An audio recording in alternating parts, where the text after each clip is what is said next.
would like to introduce each and every one of them to you right now. First and foremost, from Alexandria, Virginia, we have the Washington football team ambassador himself, EJ Gonzalez. Yes, and for Thanksgiving, they served that W and that beatdown to Dallas. Well, I'm super grateful. Number one in the NFC East, baby. What's the record? 4-7, baby. Don't matter. They on the top. They on the top. The top of the bottom. Exactly. And next we have the one and only Ken Cruz from Washington, D.C. Oh, excuse me, guys. The best purchase of the week is here. Excuse me. Got it. Dodgers! I will never forget. It should say back to back on there, but who's counting, right? I will. Don't worry. Next, we have our international friend with us tonight from Ontario, Canada, Zarita Fred Van Fleet. Say. What's up, guys? Good to be back. And Mike, man, it's Van Vliet. Put some respect in the man's name. He got paid. People all over TV announce it says Van Fleet. Gotta get it right. Fred, if you're watching this show, I apologize, man. It's triple F. So before we get started, if you're joining our program for the very first time, this show is simple. We're just a group of friends sharing our thoughts and opinions pertaining to the world of sports. We are by no means experts or anything like that, but rather we're just sports fans who love sports. So before we get into any of our main discussions tonight, let's get you caught up on some news around the sports world. First up, to bring us the latest from the NBA world, let's go with Zarita. So speaking of Fred Van Vliet, so Raptors now can breathe a sigh of relief as one of their core players actually re-signed for the next 4 years. So Fred Van Vliet and the Raptors were able to come up with an agreement of a 4-year, $85 million deal, with a player option, of course, in his final year. So the signing does seem to kind of ease the blow of losing their big men, Ibaka and Gasol, which happened over a 24-hour period. So when asked about his mindset going into free agency, Van Vliet was very transparent with the front office and made his intentions very clear with the Toronto organization, saying that he did feel like he was going to come back. So an interesting fact actually about Van Vliet's contract is that he takes a slight pay cut for the 2021 and 2022 season, which has many Raptor fans assuming that a certain 2021 free agent, hint, hint, may be heading north of the border. But on the other hand, another team may have just taken themselves out of the running for Giannis. It was confirmed this week that the Heat extended their all-star big man, Bam Adebayo, to a 5-year, $160 million deal. So just looking at the numbers alone, this is going to make it difficult for the Heat to go after big names come 2021. And it's a known fact that Adebayo and Antetokounmpo actually share the same agent. So many are assuming that, is this a slight insight of what Giannis is going to do? Who knows? So with all these moves organizations are making, there's still no word from Giannis on whether or not he's actually going to sign this extension. So we're just going to have to wait and see. Back to you, Mike. Thanks, Z. Now on to the NFL. EJ, what do you have for us? Yeah, thanks, Mike. Some awesome news and history was made this week in the National Football League. It was Monday Night Football where the LA Rams took on Tampa Bay Buccaneers. And although these teams are some of the frontrunners in the league, the story actually highlights the referees of the game. For the very first time in NFL history, the game was officiated by an all-African-American referee crew. The crew was led by 17-year veteran Jerome Boger and included Barry Anderson, Julian Mapp, Carl Johnson, Dale Shaw, Anthony Jeffries, and Greg Steed. It was actually in 1965 when Burl Toller became the first Black official for any major sport. Since then, it's been 55 years and a total of 101 seasons since the inauguration of the NFL to reach this milestone where an entire officiating crew were African-American. Boger went on to say that he was proud to be part of this historic crew, proud of his heritage, and proud to exemplify proficiency in executing their assignments with this great group of Black officials. Back to you, Mike. Thanks, EJ. Really appreciate it.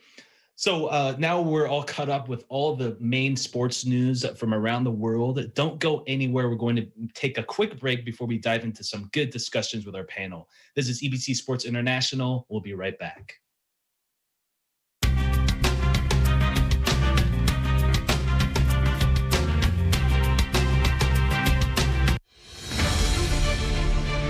Yun na kaagad ang opening! Ang masasabi ko lang sa'yo, sobrang napakagaling mo. You are now a star. Ang galing-galing mo. Know your bet ngayong Novembes. Dahil it's our third Monty Finals, panoorin ang bakbakan ng Monty Finalists sa stage. Level up performance sa kantahan.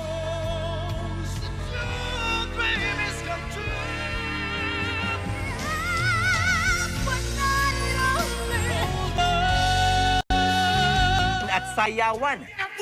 Bust the rhyme now. MOP now. When tomorrow comes, I'll be on my own. Ramdam na ramdam ko dito na talagang binigay ninyo yung 100% ng pagkatao nyo sa performance ninyo. Yung energy nyo talaga consistent. Talagang na-entertain kami. Sobrang ramdam ko yung bigat. Kasi alam ko nahihirapan kayo, di ba? Dito lang po yan sa Tag-isa ng Galing Part 2! Singing And Dance Edition.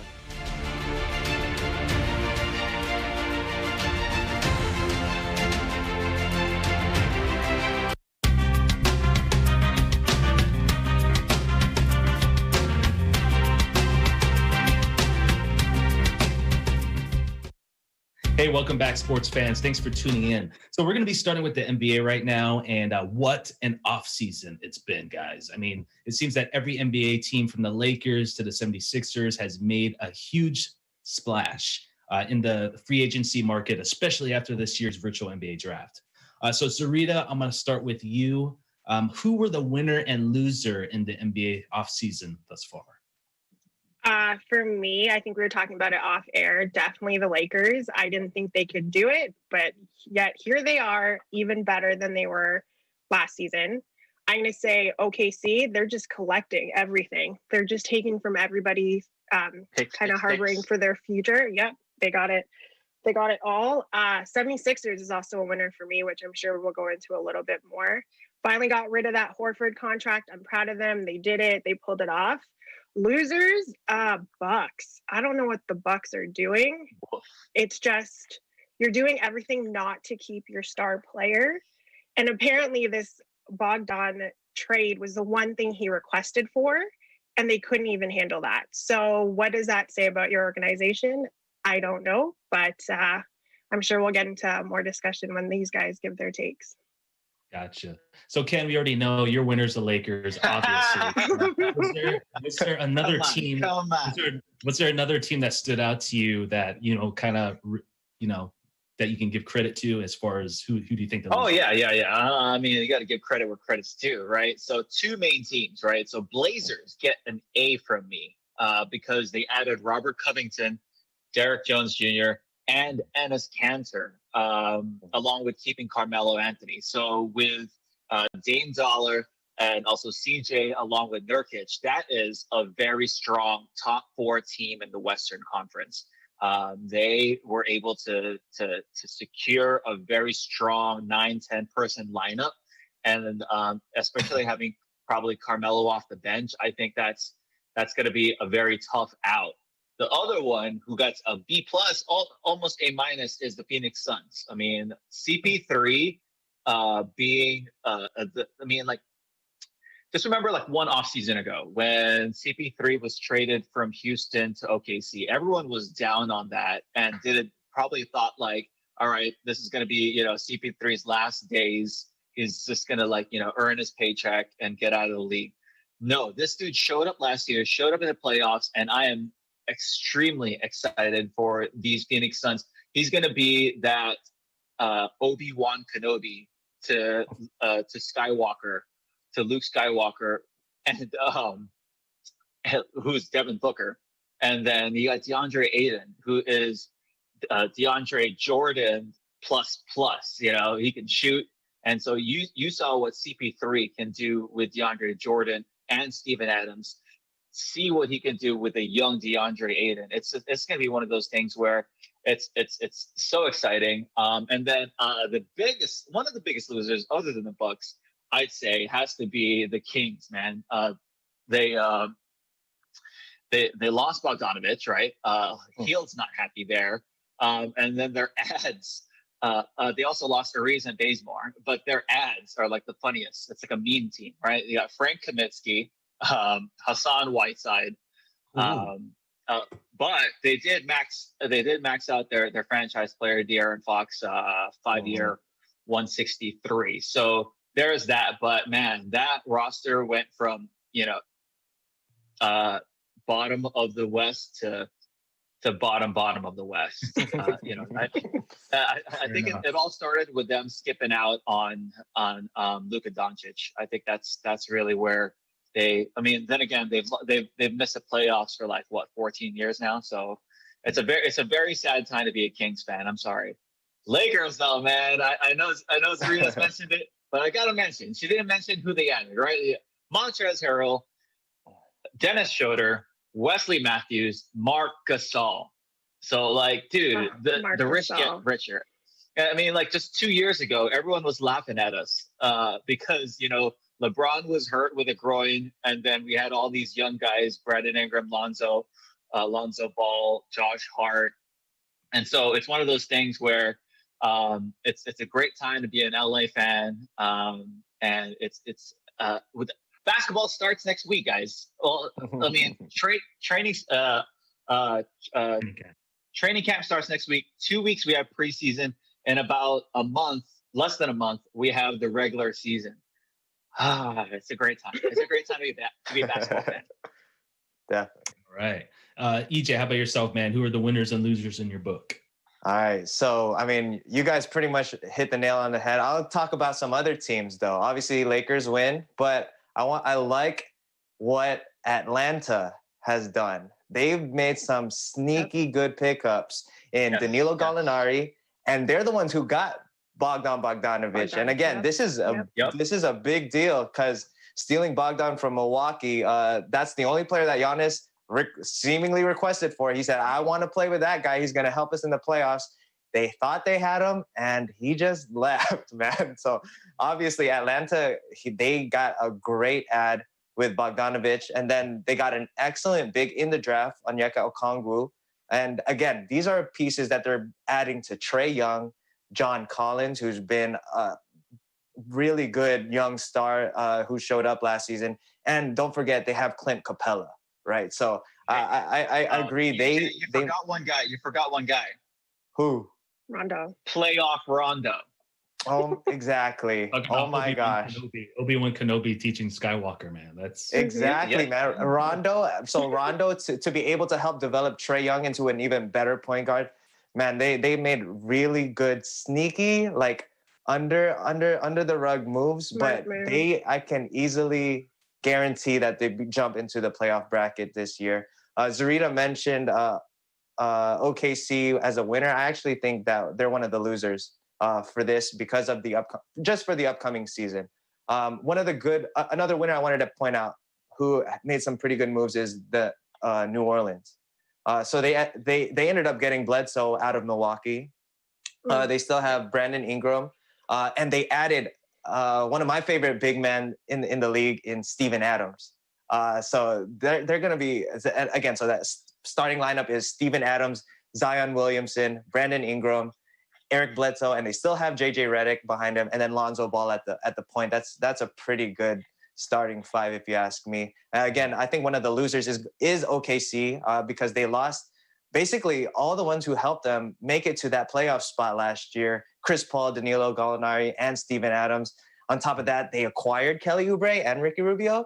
Then they let go of Ricky Rubio and Kelly Oubre for they were on the team for 5 seconds, ended up trading them for some picks. Now, again, I said they're the losers for the upcoming season. I don't see them contending for a playoff spot with just Shai Gilgeous-Alexander. But with those high picks for the future, that's going to be big for them. This is an organization who knows how to draft. They drafted Kevin Durant, Russell Westbrook, James Harden, and Serge Ibaka. but they don't know how to keep their stars. That's the only thing that gets to me, man. They just don't know how to keep their stars. So I think they're the losers for the upcoming season. After that, let's see what they can do with their picks. Yo, speaking of Serge Ibaka, I gotta give credit to the Lakers rivals, the Los Angeles Clippers, right? I mean, yes, they lost Harrell, but I think they got better by picking up Serge Ibaka, man. Like, he stretches the floor, he can guard perimeter and in the paint, which Harrell, couldn't do in the playoffs, and he's not known for. He's an undersized big, right? But I mean, it helps not clog the paint for for PG and for Kawhi. Like, I think that's a great pickup for the Clippers. Absolutely. But the only thing with Serge, though, I think a lot of people overlook what they actually produced for the Raptors is because Serge Ibaka had a primary ball handler to facilitate his play, and that's why he was so effective, which is something that I'm concerned about with the Clippers, because essentially he doesn't have a Kyle Lowry on the team. Same thing with Gasol. I think a lot of people expect him to be that defensive player of the year, but the reason why we kind of let him go is because he's not that guy, which is perfect for the Lakers because he doesn't have to do a whole lot. But I think a lot of people are overestimating what these guys can do and underestimating the teammates. That's my plug for the Raptors. I'm done. Well, I think for Marc Gasol, like, you're definitely correct in, like, his role is just going to be to facilitate one, right? I mean, I think both Gasol brothers are underrated, or actually, I think they're properly rated as great passing big men, and if you have that and you have guys, I think they're just going to put them in when they face, like, the Joker, Embiid, just the regular bigs. Those guys. Yeah, and then when they play teams like LA, or when they play teams like Miami, he's probably not going to see much court time, right? Yeah, I thought it was interesting that they did pick up Marc Gasol and that he used to be a Laker. Like, little did we know that he was traded for Pau Gasol, right? Back in 2010 or something like that. That was the Kwame Brown trade, bro. 2008. 2007, 2008. Yeah, that was the Kwame Brown trade. Yeah, so that's pretty interesting that he's going to be back there. But I want to ask you guys a question. We'll start with EJ. So EJ, with all these crazy transactions going on, I think it's safe to say that the Lakers are favored in the West. In the East, you're probably looking at the Brooklyn Nets. Do you, in your opinion, does that still hold true, or which team do you think has the edge of winning it all next or this coming season? Yeah, no, definitely Lakers is number one, I think, on the list with just the crazy offseason that they had. I do still believe in the Brooklyn Nets coming out of the East, especially if Milwaukee fails to keep Giannis over there. That's going to be the biggest tipping factor over there in the East, is where Giannis goes. And as long as Durant is healthy, and I don't care if Kyrie's healthy, as long as Durant is healthy, they got a great shot of taking the East. How about you, Ken? Yeah, so I mean, obviously, as we all mentioned, I mean, and it's hard how to be biased, but it's when a championship team gets stronger in the off season, it's hard to really call the season against them, because you always got to give props to the champs, no matter who they are. And if they get stronger and guys don't leave, like what happened with Toronto and Kawhi leaving, and they still remain formidable opponents, it's one of those things where they're going to be a tough out. The only way that I could see the Lakers losing one is if they, one of their big players like an AD gets hurt, which no one wants. And then as far as the East, I watched a podcast earlier this week with Gilbert Arenas and John Wall, and they worked out with Kevin Durant, and they were like, this dude's back. So this was like in the last couple of weeks, like he was doing his hezzies, his 1 foot pull-ups, and it's just like, Oh my goodness, this is not good news for the league, especially when you have Kyrie and potentially James Harden going to the Rockets, or I mean to the Nets from the Rockets. I think it's going to be one of those things where there's a lot of parity. But one thing that I think was a good ad, even though they lost Hayward for nothing, Gordon Hayward, who went to the Charlotte Hornets. The Celtics gaining Tristan Thompson is a great ad for them. I mean, yeah, Tristan Thompson, like, you got to remember that Tristan Thompson plays when he really wants to. Like, he was playing for a Cavs team that was boo-boo, right? And so now he's on a championship team again, potentially. And I think that's an amazing ad for the Celtics. But losing Hayward for nothing, Danny Ainge did the same thing last year. He lost Kyrie for nothing. So that's a Danny Ainge problem. Yeah, and it's interesting because you have Tatum and you have Brown there. So I think in this case, Danny Ainge is kind of like, I got the two of probably the top 5 best wings in the league, and then also or youngling wings in the league. And then when he lost Kyrie, I think he still had Rozier, right? And he had the other point guard that he had, so he didn't mind losing him. So, but we'll see. Like what Ken said earlier, NBA season's almost here. We're going to be talking about that a lot coming up within the next few weeks. So with that being said, in the meantime, the Golden State Warriors, Klay Thompson has suffered another season-ending injury. How will the Warriors fare out without him? We'll talk more about this topic coming up next when we return on EBC Sports International.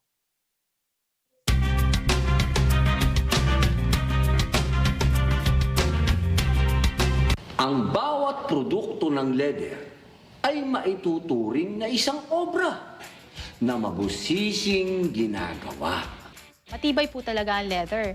Ginagamit siya pang industrial. Pwede siyang jacket, sapatos, wallet. Kung mahilig ka sa handicrafts o di kaya ikaw ay may eye for art, maaari mo itong subukan. Mas marami ngayon hobby na nagiging business. Pwede pala. Pwede mo siyang gawing negosyo. Maraming gustong sumuporta sa mga leather crafters. Kapag natutunan mo to, ako naniniwala ako na asenso ka. Ako po, si Robin Padilla, at ito po ang Unlad.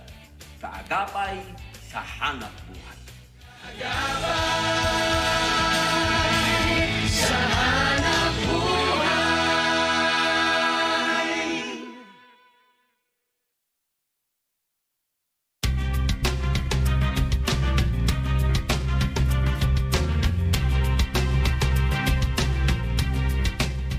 Hey, welcome back, sports fans. This is EBC Sports International. I'm Michael Hudson from Seattle, Washington. We enter our other portion of the show. As previously stated, Golden State Warriors Klay Thompson suffered a ruptured Achilles tendon while training with NBA players in Los Angeles last week. This will be the second straight season Klay will miss after missing the entire season last year after tearing his ACL and his knee in the NBA Finals in the season prior. So, EJ, what are your thoughts about the injury and how will this significant loss affect the Warriors going forward? Man, I just feel for the guy, man. I think I could speak for everybody when we say we miss the Splash Brothers together on the court.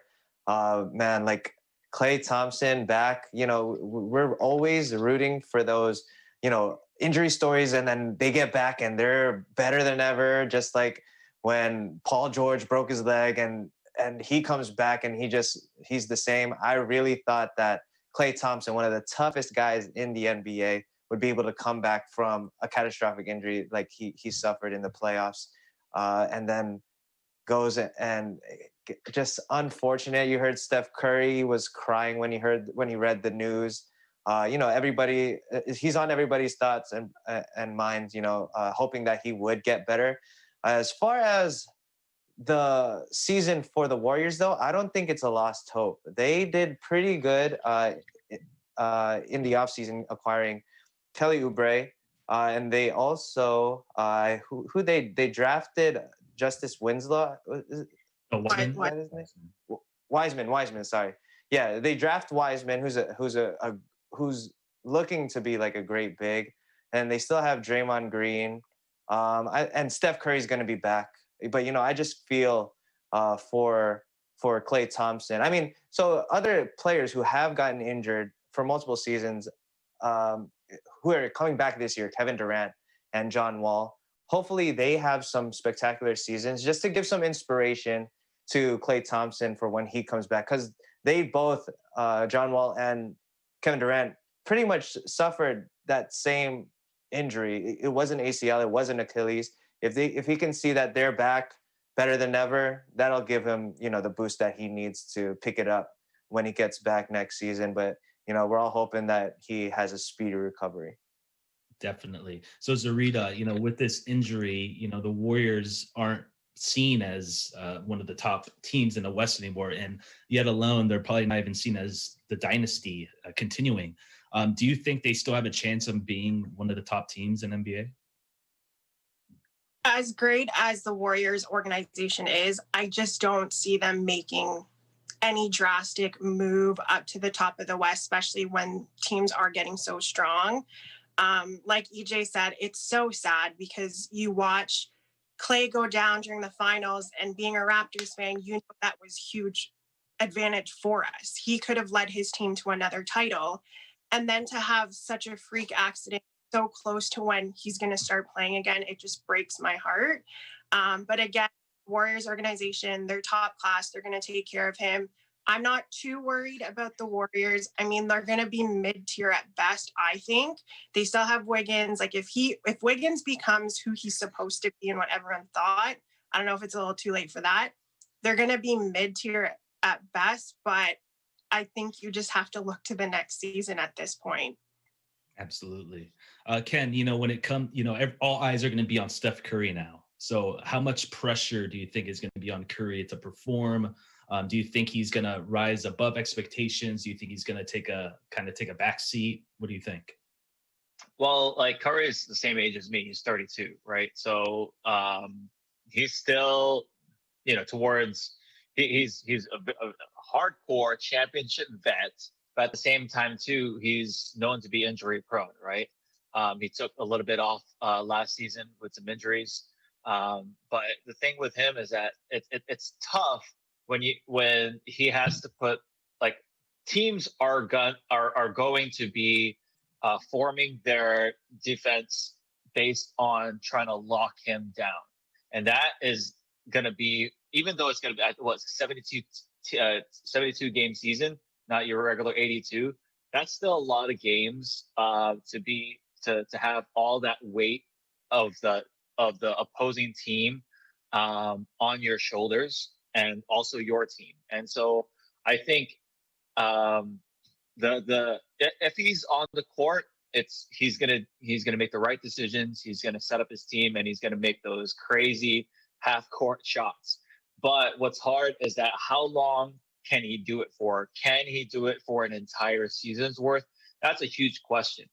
I think, with the Oubre pickup, and also with Kent Bazemore, those are great ads to have to supplement Klay Thompson. But Klay Thompson's literally like a top 5 shooter of all time, and losing a top 5 shooter of all time, but 37 points in one quarter, dude, like that's 11 dribbles. Losing that. Yeah, that, and the fact that he's most likely going to be out of an NBA court for about 3 years before he gets back.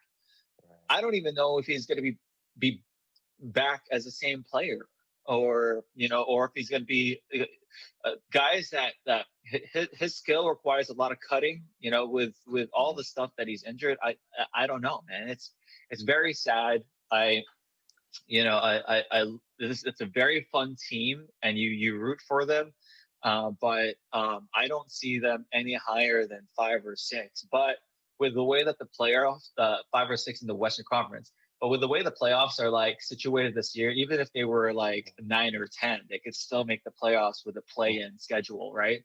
But it's just going from potentially coming out of the Western Conference and like upsetting the Lakers to struggling to potentially make the playoffs is a very sad reality. And you feel for these guys, but at the end of the day, you just play on. Steve Kerr is a great coach, and these guys have veteran championship caliber, and so I think they'll be fine. It's just it's a huge loss. Yeah, I totally agree with that, man. It's just heart-wrenching, man, just seeing, because obviously you see on social media and YouTube how hard this guy has worked to come back from previous injury, and now is just this is just the ultimate test of perseverance and trials and tribulations. So we hope he gets through it. But I wanted to ask you guys, hypothetically, if he were to retire, let's just say he decided to retire tomorrow, he makes an announcement, where do you think he is as far as the greatest of all time in NBA? Man, that's a tough question, because definitely, as Ken said, top 5 shooter of all time. This guy can shoot the ball. He can shoot the ball, and he's a champion. So you could definitely put him up there. I don't know. There's just been so many NBA greats. I don't know. I definitely think you can make the argument to get him into the top 50, though. But yeah, there's no player that I know who could score and shoot the way Klay Thompson was able to do it during those championship years that he was doing it. He was a pivotal part. I think he was one of as equal as to Stephen Curry, in my opinion, to the Golden State Warriors. He's an equal to Stephen Curry. Yeah, when all is said and done, the 3 of those guys and potentially Kevin Durant will have their statues outside of their stadium, right? Outside of their arena. And at the end of the day, he's a first ballot Hall of Famer. Top 50, probably not, because the top 50 are like hardcore superstars of their own team. And I'd say if you're going to look for superstar of the Warriors, it would probably be Steph, with even Kevin Durant as number 1, Steph, and then Klay, and then Klay/Dre, right? But I think he's top 100, and that's not a knock on him. But there's just been that many players in the NBA throughout 60 plus seasons. So I think that's great. He's had a better career than his own father, who was a number 1 pick for Portland back in the day. And he was a Laker great too. But I think Klay will go down as, one of the best shooters of all time. Definitely. But he's not done yet, man. I think he's still got some juice in him. Even if he just stands at the 3-pointer, that's enough. That's enough. Exactly. Shooters shoot, man. Shooters shoot. That's one skill that he's always going to have. It doesn't matter how much time you take off. Man, I know if you're a shooter, you're going to be able to shoot that ball. Yeah, absolutely. All right, guys, we're going to move on to our next topic. So we enter the NFL world now, and quickly, we just want to go over our surprises and the outlook of this past week 11, heading into week 12 of the NFL season. Ken, what was your biggest surprise this past week? Do you even have to ask, man? Just kidding. Well, my biggest surprise has to be that Rams versus Bucks Monday Night Football game, where the Rams were able to win 27-24 against a very deep Bucks team. But I think Father Time is finally starting to catch up to Tom Brady, man. And that's hard for me to say, right? I know he's one of your heroes, Mike. Hard for me to hear. But it's one of those things that no one beats Father Time, right? It happens to everyone. And I'm not saying that it's the end by all means, but Rams defense was amazing, but Bucks O-line kept Brady from Aaron Donald the entire game.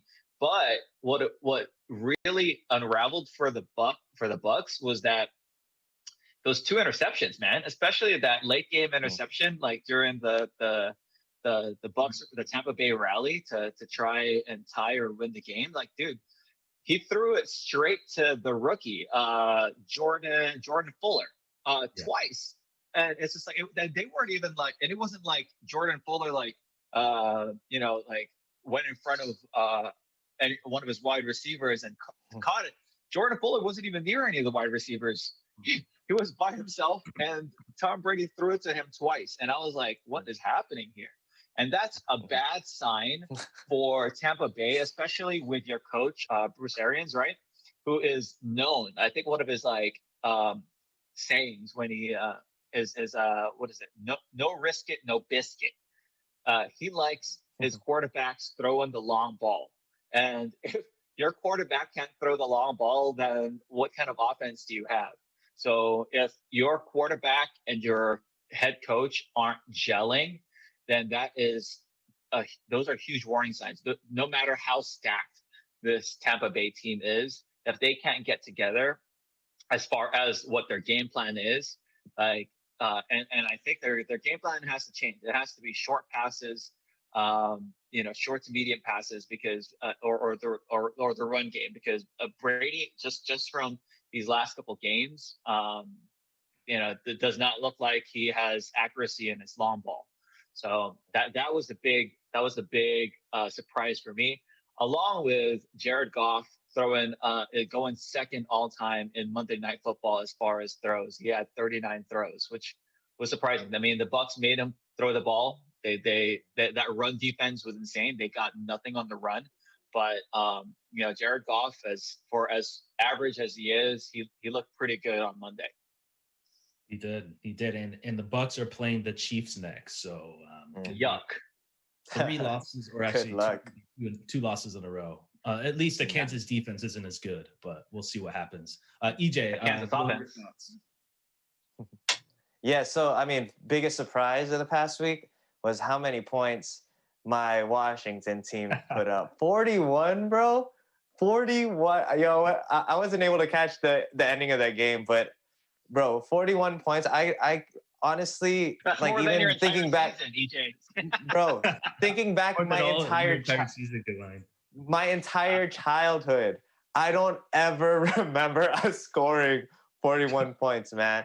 But I mean, I'm loving what I'm seeing from Antonio Gibson, our rookie running back. Love it. Yes, exactly. Thank Washington. Thank Washington, Mike, because Antonio Gibson, man, I was actually scared. I think they cut was it Geis in the offseason coming in. And he was supposed to be like a top prospect running back. And then I was scared what was going to happen. But I think we found a treasure in Antonio Gibson, rookie leading touchdowns by a lot for rookies. And I've always been an advocate for Alex Smith, man. Alex Smith, I don't care what anybody says. He is a great quarterback. He's proven it in Kansas City. He's proven it, before his injury in Washington. And now it seems like our offense is finally starting to click. I didn't see anything happening with Haskins. So I'm just happy to see Alex Smith, behind the center, snapping the ball and able to throw some pretty good passes as well. I mean, he's had career highs in completions and pass attempts coming back from a catastrophic and life-threatening injury. I mean, biggest surprise has to be the amount of points that Washington put up, how Alex Smith is dealing post-injury, and Antonio Gibson getting 3 touchdowns on Thanksgiving Day. Awesome. My happy surprise for Washington. What are you guys' thoughts on the MVP race right now? Who has the lead? It has MVP. to be Patrick Mahomes, man. Patrick Mahomes all day. Like, it's the guy is showing out. Like, he's not just MVP on the field; he's MVP on these commercials. I mean, it's he's out commercialing Aaron Rodgers, and it's one of those things where it's like, man, he is the perfect face for the league, and it's just crazy how young he is. Like, he has so much ahead of him, but he's changing the league just like how Steph Curry changed the league in the NBA, and that's great for the NFL. It's not great for the Saints. It's not great for anyone in his division. But as for the game of football, I think Patrick Mahomes is doing a great service, and man, he's got my pick. Zarita, how about yourself? You agree? Patrick Mahomes or somebody else? I agree with Ken. Patrick Mahomes. I think the NFL needs someone of that caliber, that young, because the fan base is also changing. So they need to be able to relate to the upcoming, like the millennials, essentially, who's going to be the next phase of fans. But one thing I did want to say about the surprises for this week is the coronavirus seems to be rampant in the NFL and no one's doing anything with it. Lamar Jackson just tested positive. There's an outbreak with the Ravens. They had to discipline one of their staff members. Apparently there's rumors that players with this bracelet thing, I don't know, this is rumors, they're not, because they can track you, they're not following protocol. So this guys, come on, like you got to get it going because playoffs is right around the corner, and like who's gonna watch a bunch of guys with corona? Yeah, to add to that though, I mean, I just feel like I think NFL has it the hardest because of just how many players they have on a roster. Like they have to manage way more players than any other league, in my opinion. Exactly. I mean, even with no fans in the stands, this field always looks full no matter what, right? So, I mean, like, there's just too many personnel to manage, I think, in the NFL's defense. But I do agree they need to have some better system or some I don't know, like they have to find a way to manage those outbreaks because, well, yeah, but I mean, the season's getting shorter and shorter because, and now it's going to be a lot harder to adjust those games, not like in the beginning of the season. Right. Absolutely. I mean, like I feel like the only thing they can do is pivot and like do like some sort of a playoff bubble. But even then, I don't even know like how they would have to do. I mean, I think they can pull it off. I mean, NFL has boatloads of money, but it's one of those things where are they willing to, you know, to confine everyone, and are the players willing to take that? But it's one of those things that I think the NFL should present to the teams is that either you agree with this and be in this bubble, or you don't get, you know, your share of profits for the year. I think it has to come down to that. At the end of the day, money talks, and a lot of these teams, even the NFL as a whole, talk money over, unfortunately, health concerns. Yeah, definitely. Well, we'll see what happens. It's definitely a hairy situation, and I'm sure the NFL is working around the clock to find some type of solution. So we'll be sure to keep you, audience, posted on what happens. So the master of martial arts himself, Bruce Lee's birthday is today, and he's part of our question of the show. But before we dive into that, we're going to take a quick break. We'll be right back.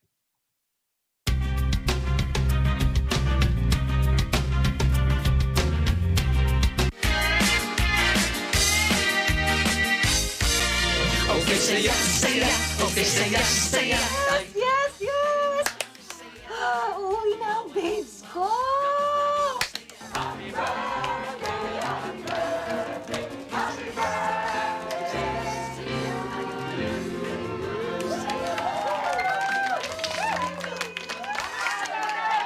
Upa! Sumukantahan ko pa yan eh. Happy birthday, happy birthday. Happy birthday, happy birthday. Happy birthday sa'yo, Cardi. Happy birthday sa'yo, Cardi. Saya, saya.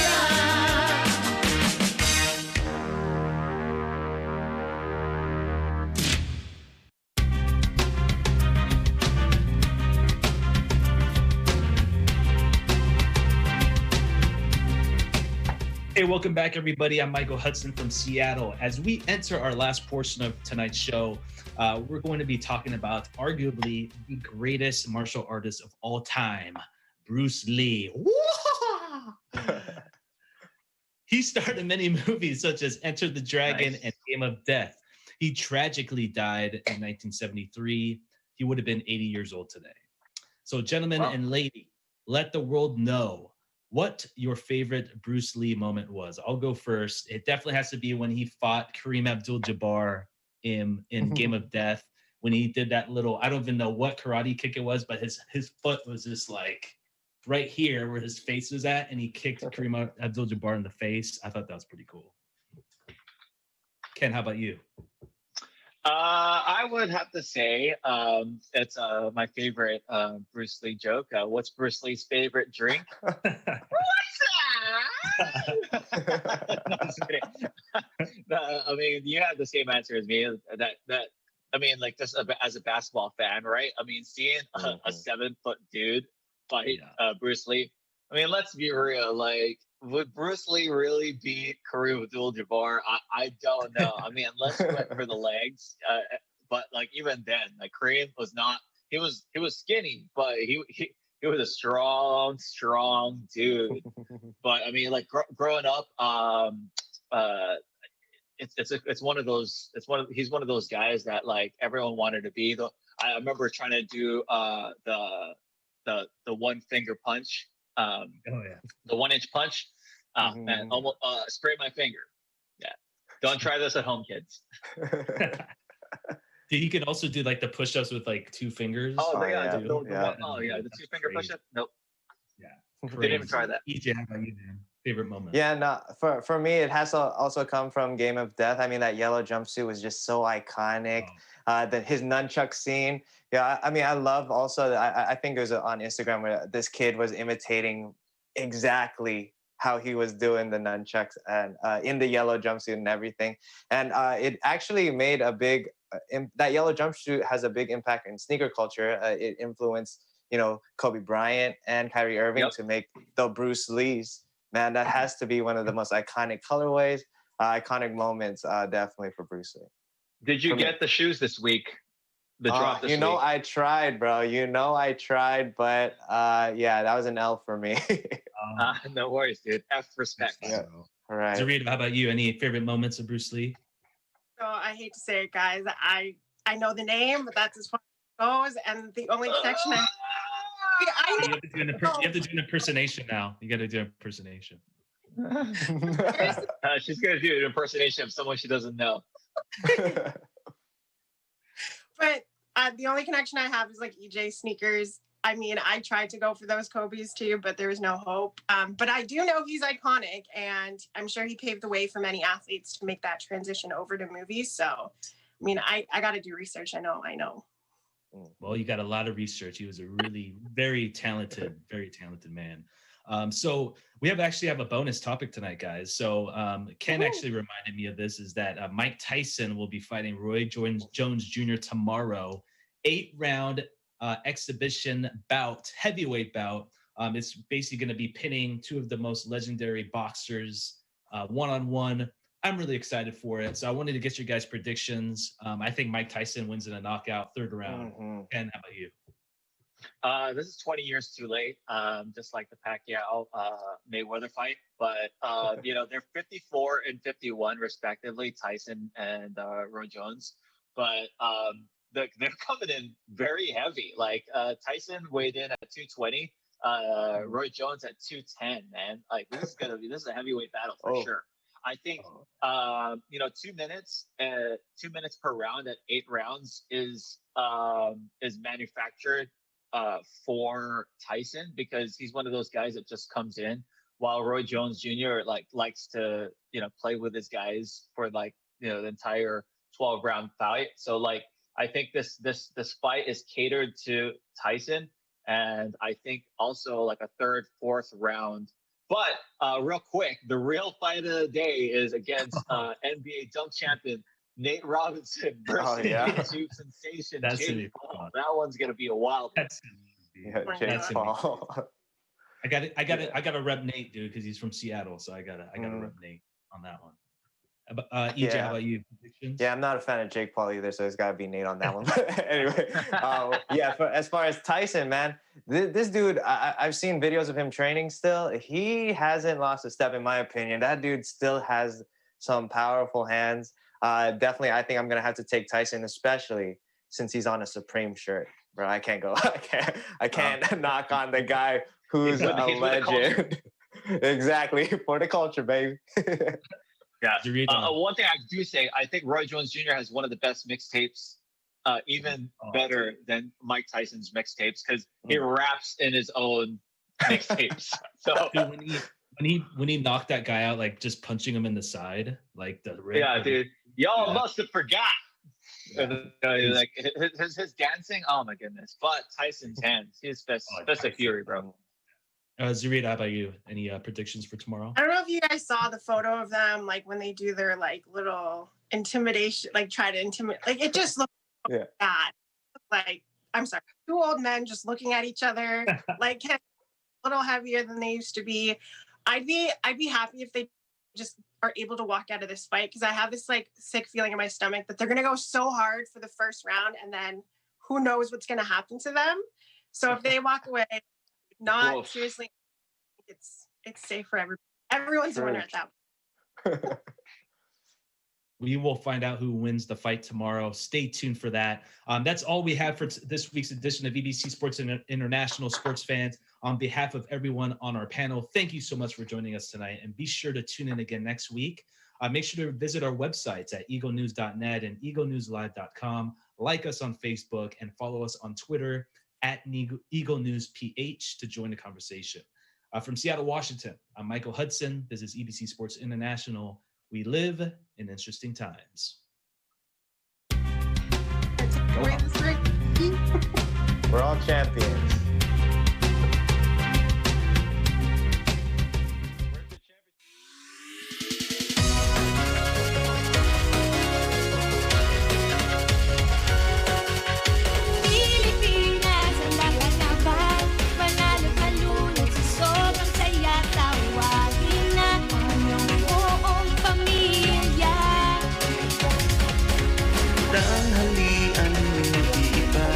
Pag-asa ng masay na pinahalina ating pagsaluhan. Ang happy show na pinagigiliwan, ang pinakamasayang tambayan, sa sorpresa ang kabuhayan. Lahat kasali sa happy time, happy time, happy time, happy time, happy time.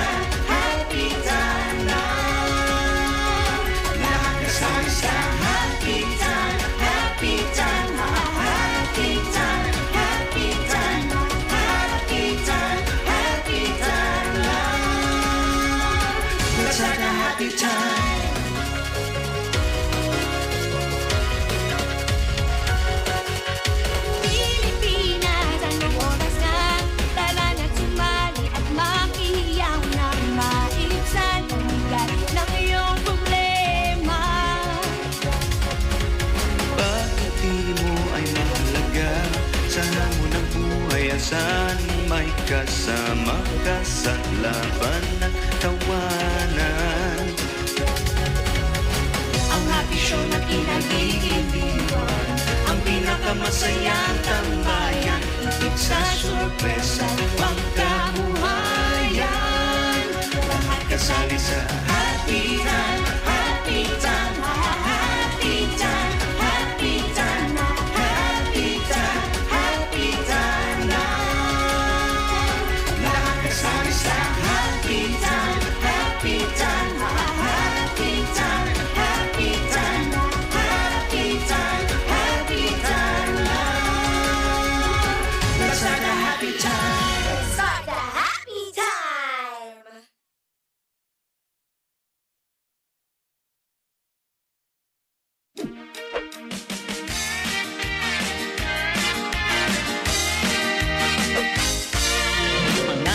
Kababayan, tulad ng OFW, pag-asa at biyaya, ang gusto sa ibang bansa.